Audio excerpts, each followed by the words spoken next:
Alright, I'm Mark Criley. I'm back with another how to draw video. I've had a lot of people asking me to do a video about how to draw hands. So that's what we're going to do today. I'm going to draw basically a hand that looks like this, sort of an open palm. And I want to give you a lot of guidelines to give you some sense of how to build one of these and get the proportions right. First thing we're going to start is by drawing a rectangle. And it's important to get the shape of this rectangle right to begin with, because everything else is going to be built on it. And I'd say what you're trying to do is create not a perfect square, obviously, and not a super narrow rectangle either, but something maybe along the lines of a standard sheet of paper, 8.5 by 11, that kind of a shape. And you can see that I am sort of making it tilt up a little bit. So if you want to really do exactly what I'm doing here today, you can try doing that. Just give it a little bit of a tilt. But in any case, try to get this shape of this rectangle right, because if you get that off, then everything else I tell you here is going to be off as well. So let's move on to the next thing here. There's a kind of a triangle here that I want you to try to get in. It is not, the point of the triangle is not right in the middle of this side. It's more of like 1/3 from the top, 2/3 from the bottom. Okay?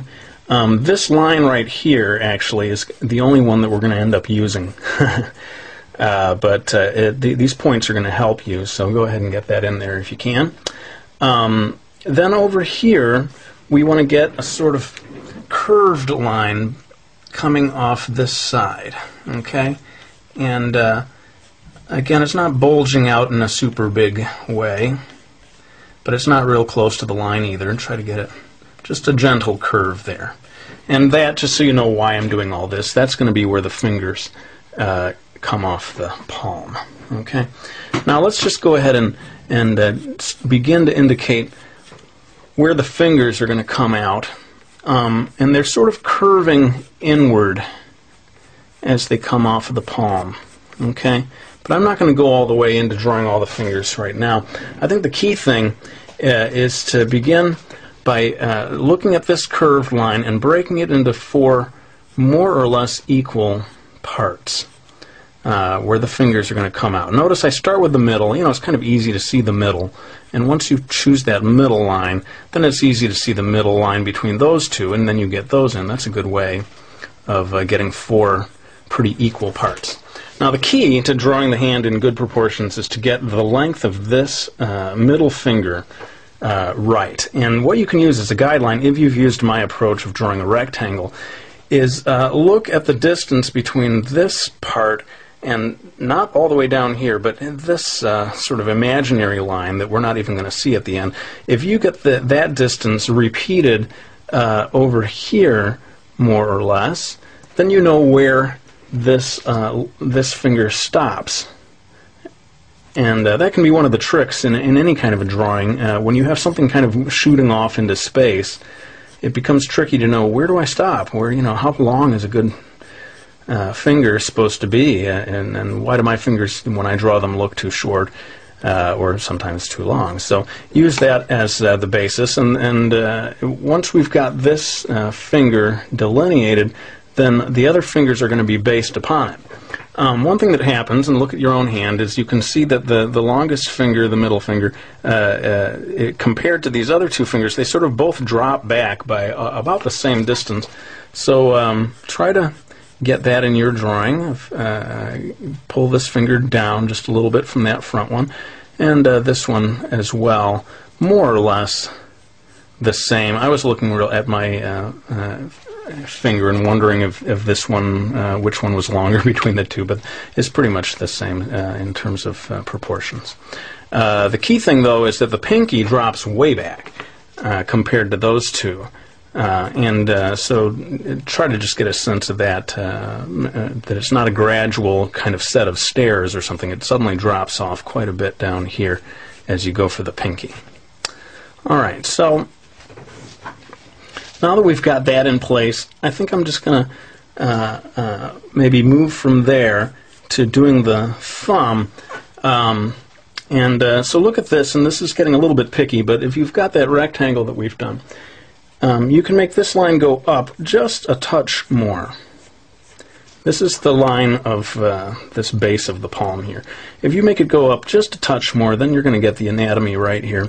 Pretend you're drawing the trunk of a tree, is my best advice on this part of drawing the thumb. It sort of looks, this part here and this part here, sort of looks like the trunk of a tree. But stop when you get to this point out here, and sort of make the knuckle, make the thumb bend back a little bit. I think artists maybe sometimes exaggerate this a little bit, this tendency of the thumb to bend back a little bit, but it does help it read as a proper thumb. Even if, look at your own thumb, see, does it really have such an exaggerated bend to it?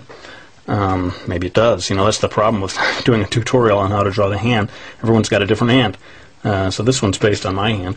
Your hand may be different. In any case, that's the thumb sort of divided in half. And if you're looking for the proper length of the thumb, compare it to the pinky. If you've got the pinky right, they are more or less the same distance, I'd say, from here to the bottom. So that can be a useful guideline.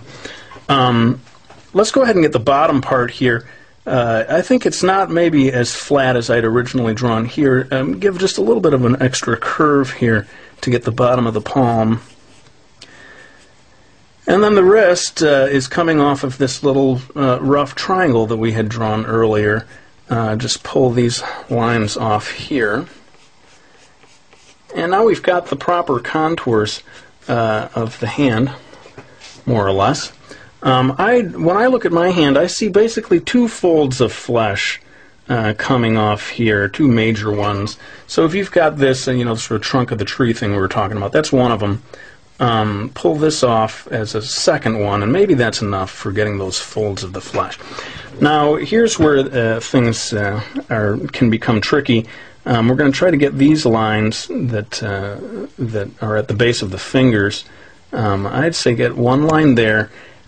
Maybe these two sort of pull down a little bit. It's sort of like the flesh is being pulled down. And on my hands, there's quite a gap between the fingers at the base, and they close together, when they're in this position. So I'm going to try to get that into my drawing, get that sort of gap that occurs between each one of those fingers. Well, we're coming up on 8 minutes, and so I'm not going to get too much into the details of things in this tutorial. Half the time when you're drawing a hand for, like a manga, like I'm doing for my manga Miki Falls, you don't need to get into too many details, but suffice to say that this finger divides into about 3 equal parts, and that becomes those lines of the finger, and each one of them will follow that same kind of rule of dividing into 3 separate parts. And the pinky is so much shorter that its top separate part line, the line sort of meets this line over here. Or, you can look at your own hand and see how that works out on your hand. As far as the lines on the interior of the hand here, I'd say the most important one to get is this sort of curve at the bottom of the thumb. There's like a ball of flesh here at the bottom of the thumb, and I think when you're drawing a hand, people want to see that. You can make a sort of a second indication of lines here.